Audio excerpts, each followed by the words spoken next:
Kabiyahe. So ito, punta tayo kay As Michael. Pero bago tayo makapunta ron, papacheck ko muna sa inyo yung aking tunog ng aking makina para malaman natin mamaya pag hindi pa napaltan saka pag napaltan. Parang gusto niyo pag napaltan yung makina ko, yung aking clutch belt, clutch housing dito, then saka yung cams. Ayan, di ba para medyo malagit eh. Saan natin yan? Bombayin natin. Pag binabomba ko nakawala ate. Okay. Diba nawala yung lagitech? Ayan o. Tawang ko. Diba? Lagyan nyo. Isa pa. Pakinggan nyo mabuti ha. Mga kabiyahe, mga kagilas.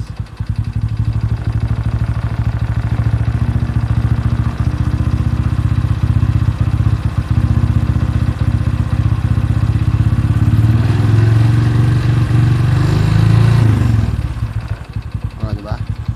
Maya, check out natin niya pagka napata ng pesa. Mga kabiyahe, ayun, nagpala tayo ng ating dating clutch belt. Ito yung ating clutch belt. Ayan, ito na may kayo, diba? Parang mo ni-recruit. Ayan, kaya siya na pag galing ito, medyo dragging yan. Wala naman siyang brand kasi aftermarket step. Pero tumagal din naman eh. Kasi yung kanyang naman niya, yun, KPH din. Pero aftermarket siya na. Tapos yung sa atin naman na clutch housing, ayan ito. Clutch housing natin na anong ka-stock pati. Ayan, KPH din. Pero yung ano niya, FCC KPH.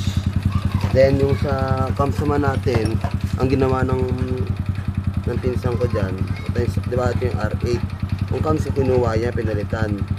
Bali ang kinuha niya nito, itong mismong bearing ko ng R8 nilagay dun sa stock ko nito, nakuha niya, bali pinagpalit itong bearing. Ayan, kaya yung bearing na to, ito yung stock, sa stock ng Honda XX yung brand nito eh. Sakto, bali yung R8 na bearing na bago, kinuha yon, kinuha dito, nilagay sa mismong stock. Ayan.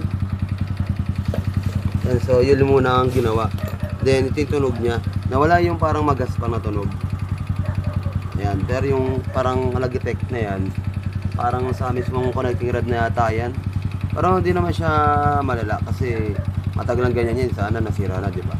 So yun, kahit nagpal tayo ng clutch housing, clutch bell, saka ng cams, ng bearing ng cams, ito pinalitan ko dyan ito, ganyan pa rin eh.